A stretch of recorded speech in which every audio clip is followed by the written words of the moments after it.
Welcome back again, students. In this video we are going to learn other business terminologies, which is on page number 6.19. We have completed with marketing and stock market related terminologies. अगर आपको कोई doubt हो तो please उसे जल्दी पूछ लेना, chapter ख़त्म होने वाला है.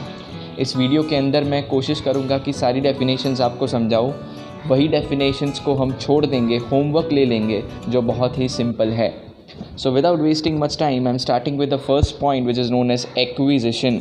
Okay, whenever you listen this word acquisition, you have to understand with merger. आप merger और acquisition के बीच में difference clear कर लेना, ठीक है. अब acquisition और merger में क्या फ़र्क है? तो एक major difference ये है कि जब stronger company weaker company को ख़रीद लेती है, आई एम रिपीटिंग, जब स्ट्रॉन्गर कंपनी वीकर कंपनी को ख़रीद लेती है. सर कैसे पता चलेगा कि ये स्ट्रॉन्गर है और ये वीकर? तो see there are an number of parameters. You can see the net worth, you can see brand loyalty, you can see market share, you can see market capitalisation. ठीक है, तो आपको ये पता चल ही जाएगा कि कौन स्ट्रॉन्गर है कौन वीकर.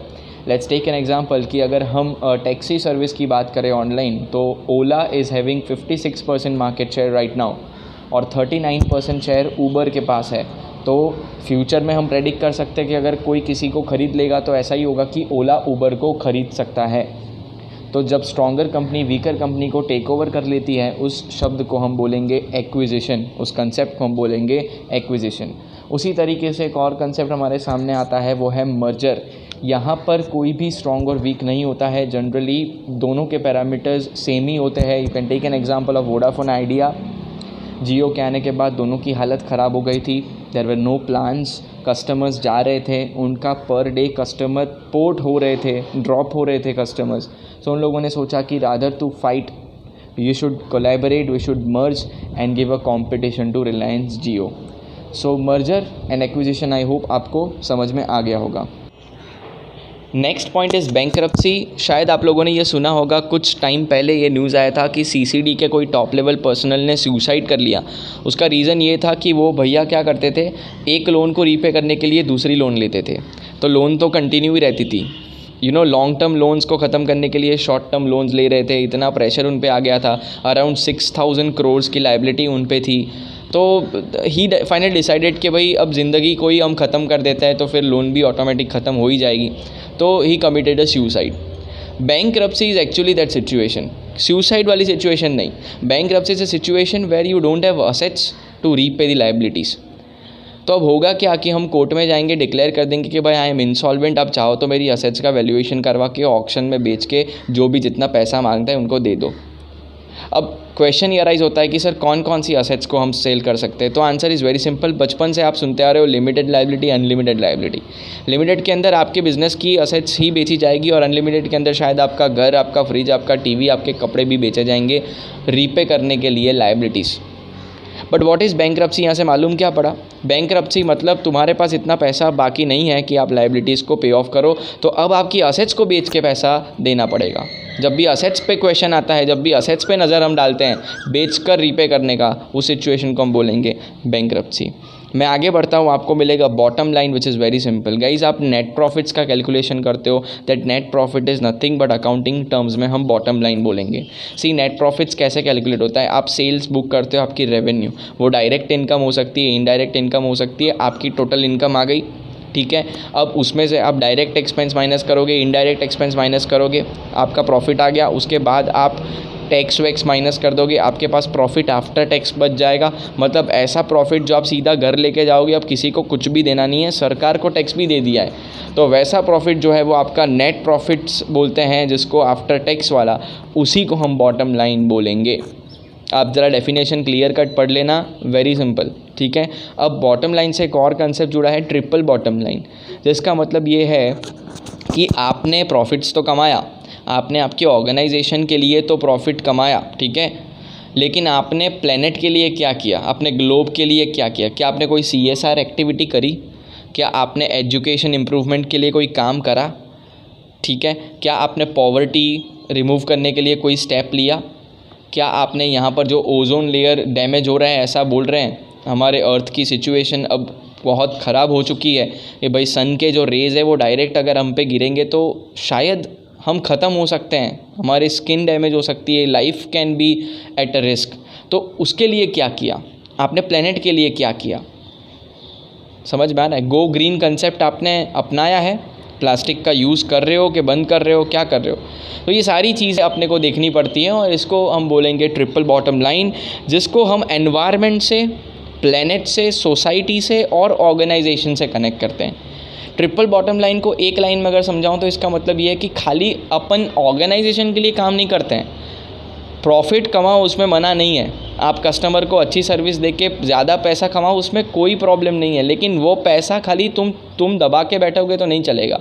तुम सोसाइटी के लिए क्या करते हो? क्या तुम जॉब अपॉर्चुनिटीज़ लेके आते हो? सोसाइटी के लिए, रूरल डेवलपमेंट के लिए कोई आपने कुछ सोचा है? तो ये कंसेप्ट हम बोलते हैं इसको ट्रिपल बॉटम लाइन। बेसिकली ये बहुत ही सिमिलर जा रहा है CSR एक्टिविटी। अगर आपने लॉ पढ़ा होगा तो आप लोगों ने ये वर्ड सुना होगा, corporate social responsibility, I think section 134 of companies act. It is exactly. अगला पॉइंट है बिजनेस एनवायरनमेंट। आप लोगों ने कहीं ना कहीं ब्लैकबेरी का नाम तो सुना ही होगा। अब ब्लैकबेरी एक ज़माने में टॉप फ़ोन सेलिंग ब्रांड हुआ करती थी। आज हार्डली मैंने किसी के हाथ में ब्लैकबेरी का फ़ोन देखा है। ये तो आपको बताने के लिए बोल रहा हूँ, मैंने सच में किसी के हाथ में फ़ोन नहीं देखा है ब्लैकबेरी का। तो क्यों ऐसा हो गया? रीज़न इज़ उसने बिज़नेस एनवायरनमेंट को नहीं समझा। तो बिज़नेस एनवायरनमेंट क्या होता है? Atmosphere around your organisation. ज़रा देखो, कंपनी के बाहर झांको। आप चार दीवार में काम करते रहोगे, बाहर ज़माना क्या बदल रहा है, किस तरीके से कस्टमर का टेस्ट एंड प्रेफरेंस बदल रहा है, आप अगर उसको नहीं देखोगे, नहीं समझोगे तो शायद आप सर्वाइव नहीं कर पाओगे। And that is what happened to BlackBerry. वो अपने कीबोर्ड पे स्पेशलिटी बनाने में इतने लगे हुए थे कि भाई हमारा तो कीबोर्ड हमारे जैसा किसी का नहीं। वहाँ आईफोन 2007 में लॉन्च हो गया पहला। वो इतना ज़बरदस्त फ़ोन, अभी भी आपको मालूम है एप्पल की ब्रांड वैल्यू कितनी है, उसमें कीबोर्ड आ गया। लोग एंड्रॉयड पे शिफ्ट हो गए क्योंकि टच में भी कीबोर्ड आ गया, और जो की एक्चुअली हम फिज़िकल की बात कर रहे थे वो लोग भूल गए और वो टच पे शिफ्ट हो गए। लेकिन ब्लैकबेरी को ये बात हज़म नहीं हो रही थी, वो बस ज़िद पे अड़ी थी कि नहीं कीबोर्ड तो हमारा ही है। भाई तुम्हारा है कीबोर्ड, अब बदलो उसको, टच में लेके आओ, बिज़नेस एनवायरनमेंट को समझो। लेकिन उसने ये नहीं समझा। आया समझ में?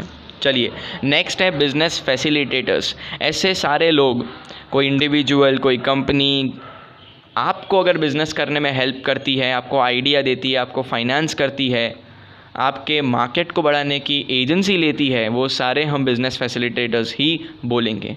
Bank is one of the best example of business facilitators. आपको पैसा देती है तब जाके आप अपना पैसा लगा सकते हो बिज़नेस के अंदर, कैपिटल ग्रो कर सकते हो। एक बिज़नेस फैसिलिटेटर का एग्जांपल मैं ले सकता हूँ कि एडवाइज़री सर्विस। लाइक अगर आपको कोई रेस्टोरेंट ओपन करना है, आपको समझ में नहीं आ रहा है कौन सी प्रोडक्ट मैं बेचूँ, कितने रेट पर, तो ज़ोमैटो एडवाइज़री सर्विस दे रही है। ज़ोमैटो आपको बताएगी कि आपको ये बेचना चाहिए, यहाँ पर इस एरिया में ये सबसे ज़्यादा सक्सेसफुल प्रोडक्ट है, उसका रेट ये रखो। तो ये हम बोलेंगे कि बिज़नेस फैसिलिटेटर सर्विस देती है। ठीक है, आगे है corporate forms of business organisation. It is very simple, वहाँ ब्रैकेट में लिख देना, it's a company. Corporate form मतलब कंपनी। दो मेन फीचर कंपनी के याद रखने, एक है आर्टिफिशियल पर्सन। कंपनी चल नहीं सकती है, घूम नहीं सकती है, लेकिन फिर भी कंपनी का एक सेपरेट लीगल एंटिटी है, कंपनी का एक एग्जिस्टेंस है। कंपनी और डायरेक्टर दोनों अलग अलग है। अगला पॉइंट है कॉर्पोरेट गवर्नेंस। इसको एक केस स्टडी से सुनना।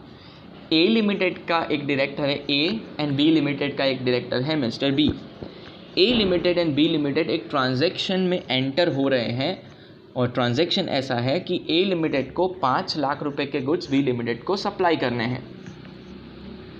क्या आपको ये ट्रांजैक्शन नॉर्मल लग रहा है? It seems to be normal. Yes, it's very normal. Transaction हो सकता है 5 लाख का, कोई प्रॉब्लम नहीं है।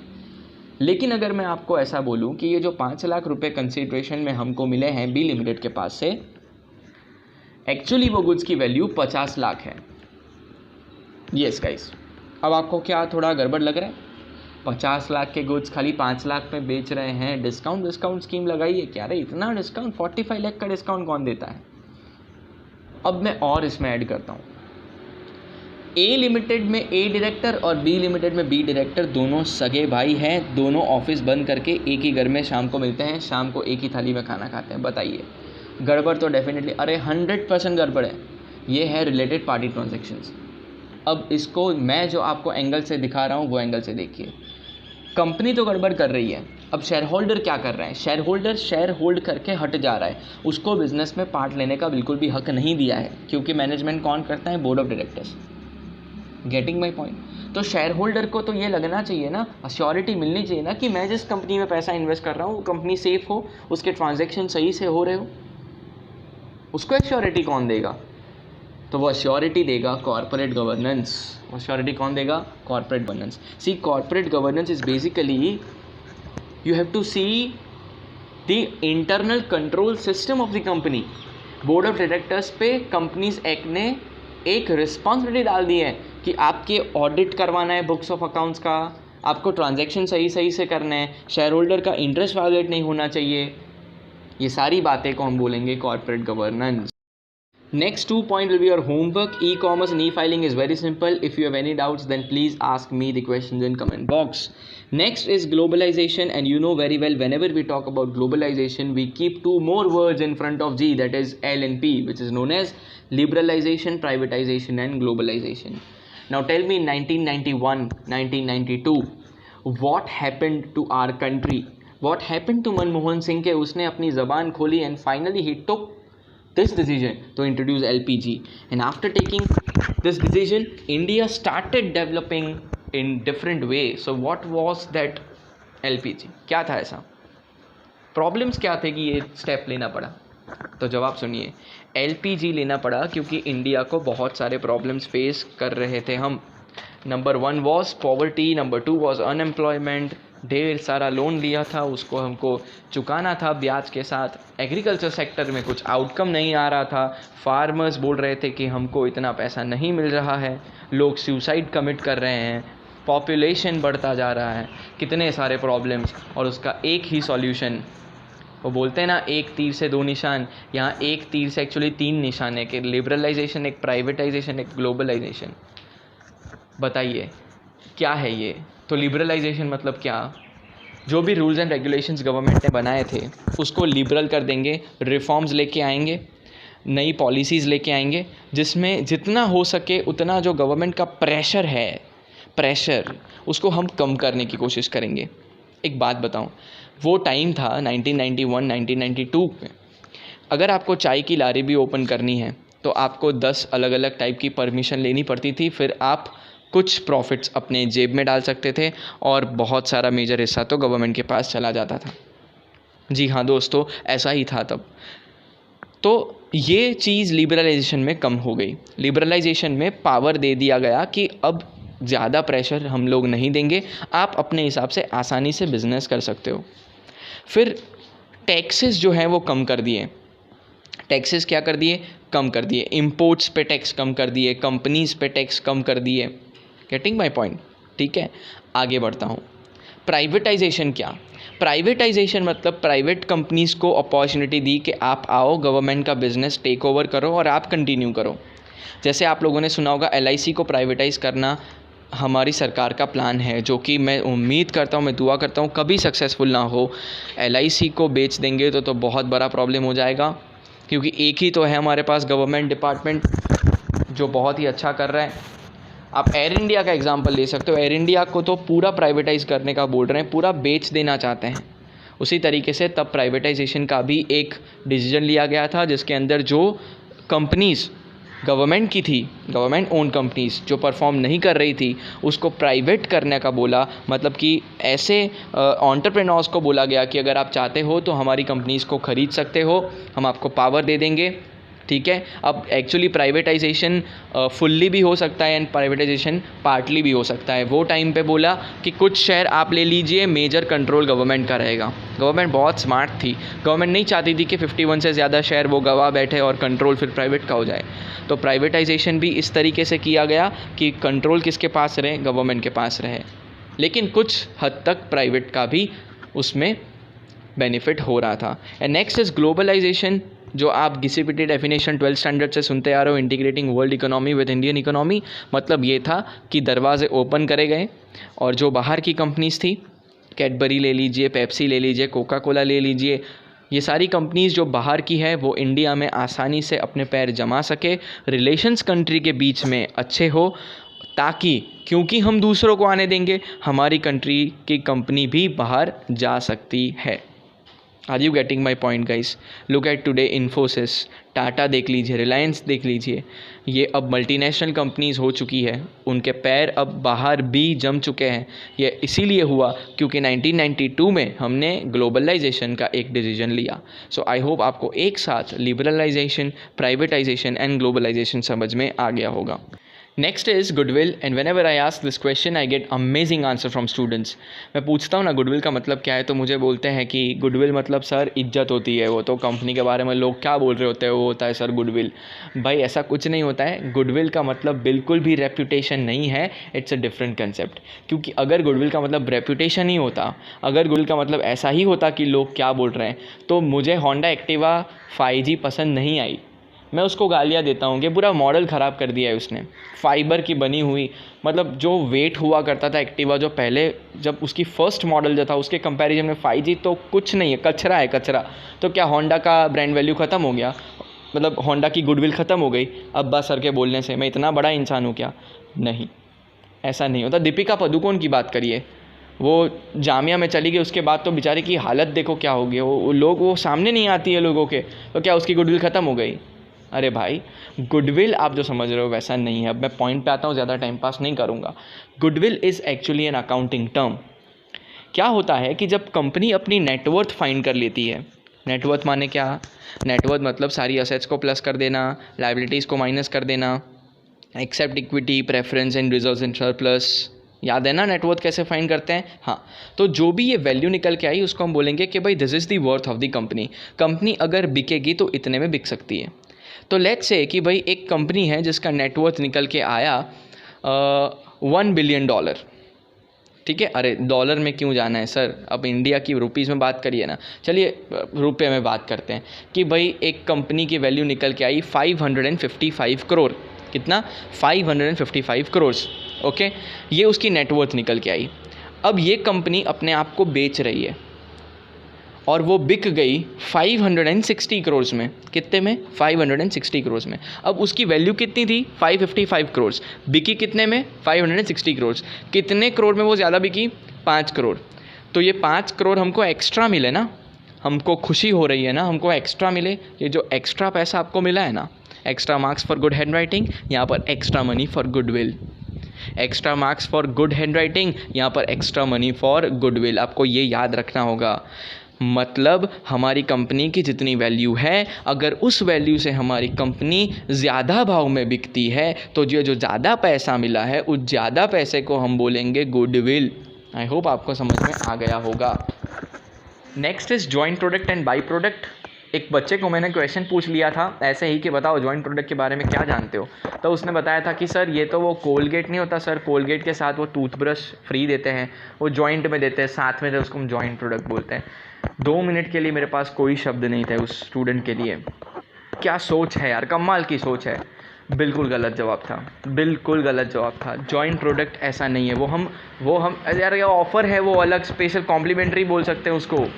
वो जॉइंट प्रोडक्ट नहीं है कोलगेट टूथब्रश वाला। यहाँ पर कंसेप्ट ये है कि जब एक मेन प्रोडक्ट मैन्युफैक्चरिंग प्रोसेस में जाती है तो after clearing an number of different sub processes, जब वो प्रोडक्ट अलग होके बाहर निकलती है तो गई थी एक प्रोडक्ट लेकिन निकलेगी एक से ज़्यादा प्रोडक्ट। आई एम रिपीटिंग, गई थी कितनी प्रोडक्ट? एक प्रोडक्ट। इनपुट कितने प्रोडक्ट का दिया था? एक प्रोडक्ट का, लेकिन आउटपुट कितना निकलेगा? एक से ज़्यादा। इसको क्या बोलेंगे? Joint product. आप ऑयल इंडस्ट्री की बात यहाँ पर अगर करोगे तो वो सबसे बेस्ट होगा। क्रूड ऑयल को अगर मैन्युफैक्चरिंग प्रोसेस में डालूँ तो gasoline, different oil materials, petroleum, grease, अलग अलग वैरायटी मिलेगी मुझे। डाला था खाली मैंने क्रूड ऑयल, लेकिन निकला बहुत सारा an number of different products, जिसकी मार्केट में एक इंडिपेंडेंट वैल्यू है। वो स्क्रैप नहीं है, वो स्क्रैप नहीं है, वो काम की प्रोडक्ट है, उसकी खुद की वैल्यू भी है और मार्केट में उसका इम्पोर्टेंस भी है, उसकी एक अलग पहचान है। यहाँ कोई बड़ा प्रोडक्ट छोटा प्रोडक्ट नहीं है गाइस। इसको हम क्या, और बाई प्रोडक्ट क्या होता है तो सुनिए, ये स्क्रैप से बनता है। स्क्रैप मतलब जो बचा हुआ होता है वो। गन्ने का जूस सबने पिया होगा। अब गन्ने को जब मशीन में डालने के बाद उसकी हालत जो होती है, वो ठेले में डाल के वो कहीं लेके जाते हैं उनको, वो एक्चुअली मोलेसिस बनाने में काम लगते हैं। अब गन्ना इज़ अ मेन प्रोडक्ट, हमको मतलब है जूस से। जूस निकलने के बाद उसका जो बचा हुआ कचरा है वो हमारे लिए वेस्ट है, वो वैसे भी स्क्रैप है, लेकिन वो स्क्रैप को प्रोसेस करने के बाद जो भी कुछ निकलता है उसको हम बाई प्रोडक्ट बोलेंगे। वो स्क्रैप को हमने प्रोसेस किया तो वो मोलेसिस दिखा। मोलेसिस आपको स्क्रीन पे दिख रहा होगा। ये एक एक्चुअली प्रोडक्ट है, एक बोल सकते हैं कि भाई ये एक एसेंस की तरह काम होता है। कोई डिशेस में इस्तेमाल कर सकते हैं हम मोलेसिस को, ठीक है। इसके बारे में ज़्यादा इन्फॉर्मेशन चाहिए तो यूट्यूब पे बहुत कुछ रखा है, देख लेना। टाइम वेस्ट करने की अभी ज़रूरत नहीं है। सीधा सिंपल ये है कि स्क्रैप को प्रोसेस करने के बाद जो भी निकलता है उसको हम बोलेंगे बाई प्रोडक्ट। एक और एग्जांपल बोलूँगा मैं। आप लोगों के घर पे सुबह में मलाई खाने की आदत है? मलाई दूध में जो जमती है ऊपर मलाई हम लोग खाते हैं। अब मलाई है ना, वेस्ट होती है हमारे वहाँ पर। यस, लेट्स से कि एक कटोरी में मैंने मलाई ली, 2 चम्मच मैंने खाया या ब्रेड पे लगा के मैंने खाई, अब वो बची, थोड़ी बच गई, तो डेली बेसिस पे जो बची हुई मलाई होती है ना, मेरे मम्मी उसको एक बड़े से कटोरे में इकट्ठा करती हैं एवरी डे फॉर 15 डेज़। 15 दिन की वो वेस्टेज जो होती है वो इकट्ठा होती है। मैं मम्मी को बोल रहा हूँ कि मम्मी ये इसको फेंको ना, फ्रिज में क्या कर रहा है ये, मतलब 15 दिन की बची हुई मलाई को इकट्ठा करने में क्या मिल रहा है, कोई खाने वाला नहीं है। तो मम्मी मुझे बोल रहे हैं बेटा तू खाली लेक्चर ही दे, तेरे को नहीं मालूम पड़ेगा। मैंने पूछा भाई ऐसा मत बोलो, क्या मुझे बताओ। तो मम्मी मुझे बोले कि इसमें से घी बनता है घर के लिए, घी। यस, तो वो स्क्रैप को प्रोसेस करने के बाद जो बाई प्रोडक्ट निकला वो क्या निकला, ghee, which is known as by product. Very simple, ठीक है। एक इंफ्रास्ट्रक्चर रह गया है, वो आप होमवर्क ले लेना, वेरी सिंपल।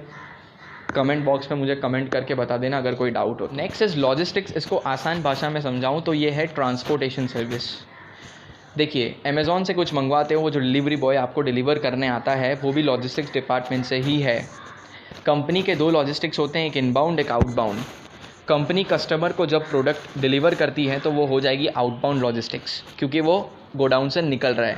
लेकिन उसी तरीके से कस्टमर को जो माल चाहिए उसके रॉ मटेरियल्स तो मंगवाने पड़ेंगे ना, तो कंपनी की खुद की इनबाउंड लॉजिस्टिक्स भी होगी, या तो वो हायर कर सकते हैं किसी को या तो खुद की हो सकती है।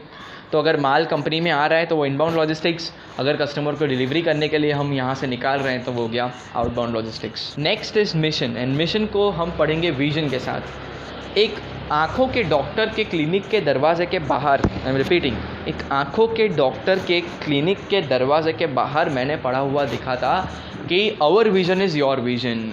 क्या पढ़ा था? Our vision is your vision. बहुत इंटरेस्टिंग चीज़ थी ये, एक लाइन था लेकिन ज़बरदस्त दिल को छू गया। विजन क्या होता है? विजन कंपनी का रोड मैप होता है, वो फ्यूचर होता है। विजन एक स्टेटमेंट होता है, 2-3 लाइंस लिखी होती है, जो कंपनी के विजन को पढ़ने के बाद लोगों को पता चलेगा कि कंपनी एक्चुअली कहाँ पर डायरेक्ट हो रही है, वो कहाँ जा रही है, उसकी डायरेक्शन क्या है, वो क्या बनना चाहती है, वो क्या करना चाहती है, उनका ऑब्जेक्टिव क्या है। और ये विजन जो है वो मन की आंखों से दिखता है, नॉर्मल आंखों से नहीं। याद रखना, ये मन की आंखों से दिखता है, नॉर्मल आंखों से ये नहीं दिखता है। अगर कंपनी का कोई विजन स्टेटमेंट नहीं होगा तो कंपनी की डायरेक्शन क्लियर नहीं है, इसका मतलब ये है। हमारे ICAI का भी विज़न है, हमारे ICAI का खुद का मिशन भी है ऑब्वियसली, और बहुत ही बोरिंग सा है। आई एम सॉरी, मुझे ऐसा नहीं बोलना चाहिए being a member of ICAI, लेकिन यार विज़न एक्साइटिंग होना चाहिए। विज़न को पढ़ने के बाद एक अंदर से ऊर्जा आनी चाहिए कि कुछ करके दिखाना है। यार ये क्या टू बी नंबर वन लगा रखा है, मतलब अगर तुम सेकंड हो तो फिर तुमको फर्स्ट होना है, आपका विजन हो गया क्या? इतना सिंपल होगा? ऐसा विजन नहीं होता actually. Vision is very exciting. वो स्टेटमेंट आपको ड्राफ्ट करने में बहुत मेहनत लगती है, जो आप सोचते हो उसको सही लैंग्वेज में लेके आके आपको लिखना पड़ेगा, वो आपका होता है विजन। जबकि मिशन क्या होता है? मिशन होती है कंपनी की मेहनत, कंपनी क्यों सर्वाइव कर रही है, वो होती है मिशन। कैडबरी का मिशन है, Cadbury's mission is quality. Cadbury means quality, ये उसका मिशन है कि भाई जब भी क्वालिटी का नाम आए तो कैडबरी आए, और जब भी कैडबरी आए तो क्वालिटी आए। ये इसका सिंपल मिशन स्टेटमेंट है। आई होप आपको समझ में आया होगा विजन क्या है और मिशन क्या है। जब भी हम ये कर रहे हैं, हमारा काम ये है, हम इसमें लगे हुए हैं, हम ये मेहनत कर रहे हैं, ये बनाने की कोशिश कर रहे हैं, ये सारी चीज़ें जो है वो मिशन स्टेटमेंट है। कंपनी क्या कर रही है वो दर्शाना इज़ अ मिशन स्टेटमेंट, और कंपनी को कहाँ जाना है, कहाँ लैंड करना है, वो है विजन स्टेटमेंट। अब अगला जो पॉइंट है वो है पेस्टल। यहाँ आपको खाली फुल फॉर्म याद करना है, बाकी काम मेरा चैप्टर नंबर 2 अपलोड करूँगा, उसके अंदर पूरा डिटेल में पेस्टल कवर हो जाएगा। Just learn the full form, try to cram it. I am moving further, that is proprietary form of business. वहाँ पे लिख देना सोल प्रोप्राइटर. और चैप्टर नंबर 1 में सोल प्रोप्राइटर पूरा कवर हो चुका है. चैप्टर नंबर 1 क्लास में ही हो गया था. अगर वापस से ज़रूरत है तो मुझे बोल देना, मैं उसके लिए एक वीडियो अपलोड कर दूंगा शॉर्ट में. ठीक है. सोल प्रोप्राइटर की सारी कैरेक्टरिस्टिक्स प्रोप्राइटरी फॉर्म में आ जाएगी. कुछ बता देता हूँ, 100% प्रॉफिट उसका होगा, 100% लॉस बेयर करना पड़ेगा. Right or not? Yes. Unlimited liability is one of the characteristics. So you know very well. I am now directly moving forward to risk and return. Tell me, higher the risk dash the return. Higher the risk dash the return. Answer is higher the risk higher the return. जितना ज़्यादा risk लोगे उतना ज़्यादा reward मिलेगा. यार आपकी life is the best example for this. इससे better example तो हो ही नहीं सकता. आप लोगों ने CA किया है, रिस्क लिया है कि नहीं, सही सही से बताना. आप लोगों ने CA किया है तो क्या आपकी लाइफ आपने रिस्क में डाली है कि नहीं? मना मत करना, अपने ईगो के लिए मना मत करना. हाँ, ईगो हर्ट हो रहा है इसीलिए आप मना करोगे, मुझे मालूम है. लेकिन मैं भी CA कर चुका हूँ. मुझे मालूम है कि आपने बहुत बड़ा रिस्क लिया है. मुझे मालूम है आप लोगों को ये लग रहा होगा कि सर इस अटेम्प्ट में भी हम लोग पास नहीं हुए, फिर हमारी लाइफ क्या. ऐसा सोचिए मत. रिस्क लिया है, डेफिनेटली लिया है, लेकिन हमारे हाथ में है. It's a controllable risk. It's a controllable risk. ठीक है. लेकिन आपको मालूम है कि इसका रिवॉर्ड इतना ज़बरदस्त है, इतना ज़बरदस्त है, मत पूछिए बात. CA के बाद आप लोगों की लाइफ में जो चेंज आने वाला है, अरे आपको कोई कुछ भी बोले उसकी सुनना मत. खाली CA कंप्लीट हो जाने दो, उसके बाद आपकी लाइफ में चेंज आप खुद ऑब्जर्व कर लेना. मुझे बताने की अभी बिल्कुल भी ज़रूरत नहीं है. Everyone should experience by its own. ठीक है. तो प्रूव ये हो रहा है कि सर हमने इसीलिए रिस्क लिया है क्योंकि हमको मालूम है कि ये रिस्क का बदला ऊपर वाला बहुत ख़तरनाक देने वाला है, बहुत ज़बरदस्त रिवॉर्ड हमको मिलने वाला है. I hope it is clear. अब यही टर्म अगर आप बिज़नेस में लोगे, जितना ज़्यादा आप रिस्क लोगे बिज़नेस के अंदर उतने ही ज़्यादा आपको रिटर्न्स मिलेंगे. जितनी भी बड़ी बड़ी कंपनीज आज आप ब्रांड सुन रहे हो वो बहुत बड़े रिस्क लेते हैं, बहुत बड़े risk. Risk can be in form of investment, risk can be in form of a new creative strategy, marketing stunts, जहाँ पर या तो आप आर या पार का सिचुएशन लड़ रहे हो, या तो आपकी ब्रांड वैल्यू की बैंड बच जाने वाली है, या तो आप बहुत सक्सेसफुल हो जाओगे. रिस्क लेते हो ना? Yes, obviously yes. आप लोगों ने स्त्री मूवी देखी है? स्त्री, ओ स्त्री कलाना. हाँ, it was one of the greatest risk ever taken in Bollywood. लेकिन उसका रिवॉर्ड देखो कितना ज़बरदस्त. देखो, उन लोगों को लगा कि वैसे ही हॉरर में तो बॉलीवुड में बिल्कुल भी हॉरर लगता नहीं है, वो कॉमेडी हो जा रहा है. तो अगर हम हॉरर रखेंगे स्त्री को, आई एम सॉरी, तो वो तो ऑब्वियसली सब हंसने ही वाले, क्योंकि बॉलीवुड का हॉरर मतलब ना पूछो बात. एंड में तो धज्जियाँ उड़ जाती है पिक्चर की. ठीक है. तो उन लोगों को लगा कि क्यों ना हम एक्चुअली उसमें कॉमेडी ला के आए, ताकि लोगों को एंटरटेनमेंट भी हो जाए, हॉरर का हॉरर भी हो जाए, कॉमेडी कॉमेडी. वो जस्ट ट्रायल एंड एरर. इन लोगों का बिल्कुल भी ये प्लान नहीं था, लेकिन ट्रायल एंड एरर करने से, ये रिस्क लेने से उनको जो रिटर्न मिला है, बाप रे बाप. ओ स्त्री कल आना इतना फेमस हो गया. श्रद्धा कपूर की एक्टिंग, और वो है ना, वो उसमें हीरो बहुत ही फेमस है, मैं नाम भूल गया उसका, मेड इन चाइना में था वो शायद. हाँ, तो ये होता है रिस्क एंड रिटर्न. बिजनेस में भी अप्लाई होता है और नॉर्मल लाइफ में भी अप्लाई होता है. Next is term insurance. मैं कोई प्लान बेचने नहीं आया हूँ, मैं कोई एजेंट नहीं हूँ LIC का, लेकिन आपको टर्म इंश्योरेंस समझा दूंगा, बेसिक समझा दूंगा. प्लान होता है, कुछ साल तक आपको प्रीमियम भरना रहता है और वो एज फिक्स हो जाती है at the time of taking policy. अगर वो एज से पहले आपकी डेथ हो जाए, चाहे नेचुरल हो चाहे एक्सीडेंटल हो, तो आपको पैसा मिलेगा, आपकी फैमिली को पैसा मिलेगा. इनफैक्ट आप तो रहे ही नहीं, आपको कैसे मिलेगा? आपकी फैमिली को मिलेगा. लेकिन अगर आपकी डेथ नहीं होती है और आप सर्वाइव कर जाते हो, आप हट्टे कट्टे हो, तो आपका पैसा जो प्रीमियम है, it is completely gone. It can not be received back. This is term insurance. Simple. It's not a savings plan. Money gone if you are not dead. If you are alive, then money is gone. If you are dead, then your money is back to your family. इसके साथ हमको पढ़ लेना है whole life insurance policy, ताकि आपको दोनों का कंसेप्ट समझ में आ जाए. होल लाइफ इंश्योरेंस में क्या होता है कि आपकी डेथ हो या ना हो, आपको पैसा रिटर्न मिलेगा, that is guaranteed. Like if I am taking the policy of whole life insurance for 65 years of age, तो 65 के पहले अगर मैं मर जाऊँ तो भी मुझे पैसा मिलेगा. अगर 65 तक मैं जी जाता हूँ, मेरी डेथ नहीं होती है, तो at the age of 65 get my money back. So generally बहुत डिबेट होता है टर्म पे जाना चाहिए कि होल लाइफ में जाना चाहिए. दोनों के प्रोज एंड कॉन्स इंडिविजुअली है. एक टर्म इंश्योरेंस का फ़ायदा ये है कि प्रीमियम बहुत ही नॉमिनल आता है, लेकिन उसका एक डिसएडवांटेज है कि अगर डेथ नहीं होती है तो वो सारा प्रीमियम चला जाएगा. होल लाइफ इंश्योरेंस का एक ही डिसएडवांटेज है कि उसमें प्रीमियम इनिशियली बहुत ही हाई होता है और रिटर्न इतना ज़्यादा नहीं मिलता है.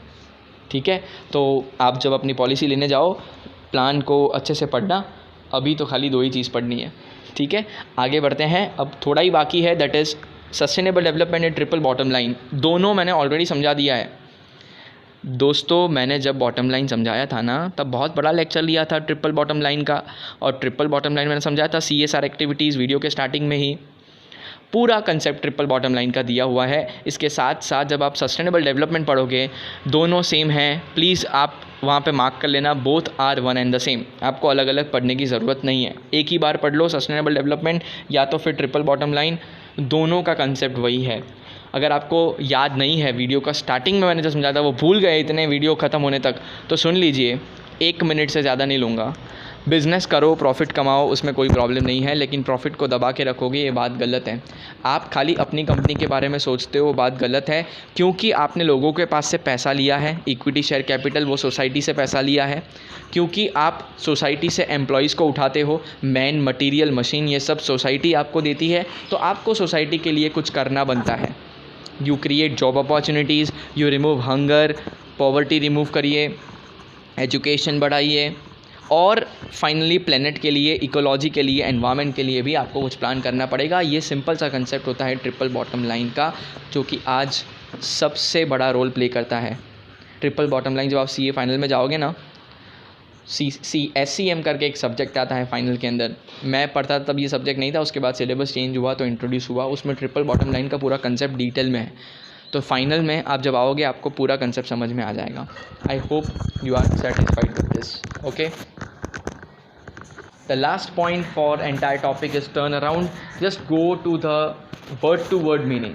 टर्न अराउंड मतलब घूम जाना, यू टर्न मार लेना. आप जहाँ जा रहे हो वो दिशा गलत है, प्लीज़ वहाँ से चेंज कर लीजिए, यू टर्न मार लीजिए, नहीं तो नीचे गिर जाओगे. वही है, आप जा रहे हो, आगे खाई है, मैं बोल रहा हूँ टर्न अराउंड, नहीं तो नीचे गिर जाओगे. आप घूम गए, आपने कंसेप्ट को अप्लाई कर दिया. उसी तरीके से ये जो खाई है वो है लॉसेस. वो क्या है? Huge losses. Rather I would tell the end of a company. तो अगर कंपनी एक दिशा में जा रही है और वो आगे खड्डा है, वो है एंड ऑफ कंपनी. अगर वहाँ चलते गए तो कंपनी बंद हो जाएगी. मैं बोलूँगा टर्न अराउंड, कंपनी वहाँ से हट जाएगी, कंपनी कोई दूसरा प्लान, कोई दूसरी स्ट्रेटजी अडॉप्ट कर लेगी. तो सुनिए क्या होता है टर्न अराउंड मतलब. कंपनी जो भी स्ट्रेटजी अडॉप्ट कर रही है, इम्प्लीमेंट कर रही है, उससे अगर उसको कंसिस्टेंट लॉस नज़र आ रहे हैं तो वो स्ट्रेटजी गलत है, कुछ नया करने की ज़रूरत है. सबसे पहले तो ये करना बहुत ज़रूरी है कि आपको एक्सेप्ट करना पड़ेगा कि आप बहुत गलत कर रहे हो. क्योंकि बहुत सारी कंपनी अपने ईगो में ये एक्सेप्ट नहीं करती है कि मैं गलत कर रही हूँ. ब्लैकबेरी का एग्जांपल मैंने ले लिया. नोकिया ने भी यही गलती करी थी, मान नहीं रहे थे अपनी गलती. तो गलती मानो, जो स्ट्रेटजी आप अडॉप्ट कर रहे हो उसको चेंज करिए, कुछ नया करके देखिए. Completely new things, same things को कैरी फॉरवर्ड मत किया कीजिए, नहीं तो वापस से लॉस रिजल्ट आएगा. Change the strategy, change the working style, change the employee behavior, change the leadership style, and you will see the results. This concept is known as turn around strategy. Thank you so much guys. आप लोगों ने and तक video सुना होगा, देखा होगा, आपको समझ में आया होगा. अब एक रिक्वेस्ट है कि देखो, बैंकिंग टर्म्स बहुत ही सिंपल है. जो शब्द आपको समझ में नहीं आता है प्लीज़ कमेंट बॉक्स मुझे बताइए, मैं उसका वीडियो अपलोड कर दूंगा. बाकी जो चीज़ें बहुत ही कॉमन है, लाइक आपको मिलेगा अकाउंट बैलेंस, आपको मिलेगा डेप्ट रिकवरी, ये सारी चीज़ें बहुत ही कॉमन है. ऐसे ATM आपको मिलेगा, स्मार्ट कार्ड मिलेगा, पिन मिलेगा. आपको लगता है कि आपको एक्सप्लेनेशन की ज़रूरत है at this level? If no then just tell me which words you don't understand, उसका ही मैं एक वीडियो बनाऊँगा. ठीक है, ऑल द बेस्ट. देखिए, एग्ज़ाम्स में पोस्टपोन, लेकिन preparation should not. Okay, so study well. Bye everyone, thank you.